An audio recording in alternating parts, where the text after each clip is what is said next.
Axel Jules, vous êtes youtubeuse, vlogueuse plus précisément.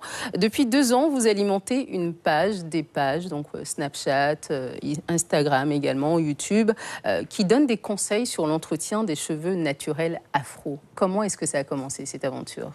Ça a commencé une journée où plusieurs personnes d'horizons différents m'ont demandé comment je faisais avec mes cheveux pour être tout le temps coiffée, faire ce genre de coiffure. Et je me suis dit, au bout de la 3e fois, c'était un peu saoulant, je vais le dire franchement.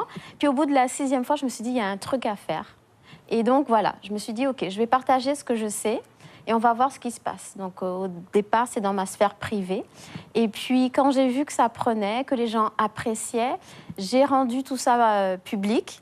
Et puis donc, voilà, c'est parti comme ça. On voit bien sur l'image, vous avez une façon particulière d'attacher les cheveux.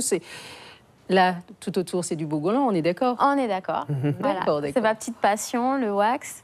Et puis voilà, donc je montre quotidiennement comment je fais, qu'est-ce que j'utilise, les trucs à faire, à ne pas faire. Et puis j'essaie de tordre le cou aux idées conçues sur le cheveu crépus.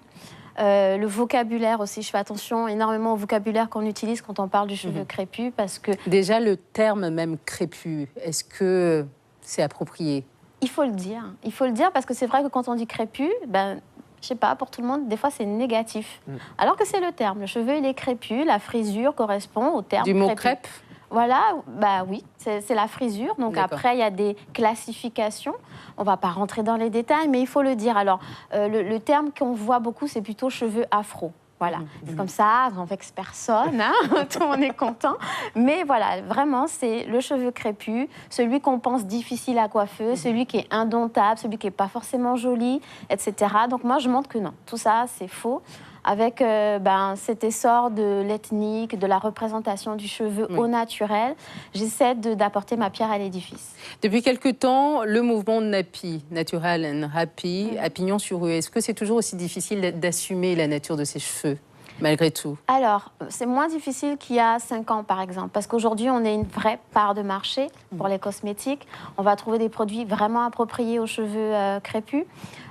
Ensuite, la représentativité, à la télé, dans les films, dans les séries, dans les magazines, c'est bon, Black ça y est. Panthers, dernièrement. Exactement, ça y est, on est beau, on est fier.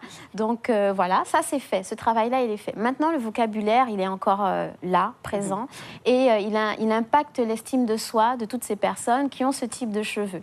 Donc voilà, mon travail, c'est d'arrêter d'utiliser les mauvais mots, cette histoire de bons cheveux ou de mauvais cheveux. Il y a crépus et crépus. Et puis de penser aux générations à venir, donc les plus petits. Si c'est pas agréable pour nous de nous coiffer avec nos cheveux, ça sera pas agréable pour nos enfants. Et on va continuer à colporter des idées qui sont plus forcément d'actualité.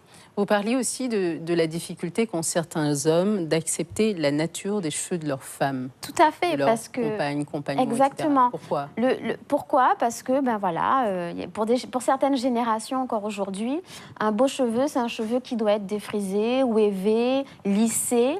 Et donc, il y a très peu d'hommes qui acceptent... Même si on est libre de faire ce qu'on veut de ses cheveux, il y a quand même... Mais le compliment qu'on attend... Le compliment qu'on attend, tu es belle, ta coiffure elle est jolie, etc. Bizarrement, il vient plus facilement quand... Voilà. Donc aujourd'hui, ce que je dis... Ça vous évoque quelque chose, Loïc. Je sens que vous avez quelque chose à dire. Oui, non, mais ce qu'elle dit est complètement vrai. Mais surtout, moi qui suis effectivement parti en métropole, c'est sûr qu'on n'est jamais content. Voilà. Les personnes de type afro ont tendance à avoir lissé leurs cheveux et les personnes de type caucasienne ont tendance à vouloir les laisser, les boucler. Verte à côté. Voilà. Donc on n'est jamais vraiment content de ce que l'on a, mais effectivement, ce qu'elle dit est vérifié, quoi. Suivez l'info sur Guyane la Première.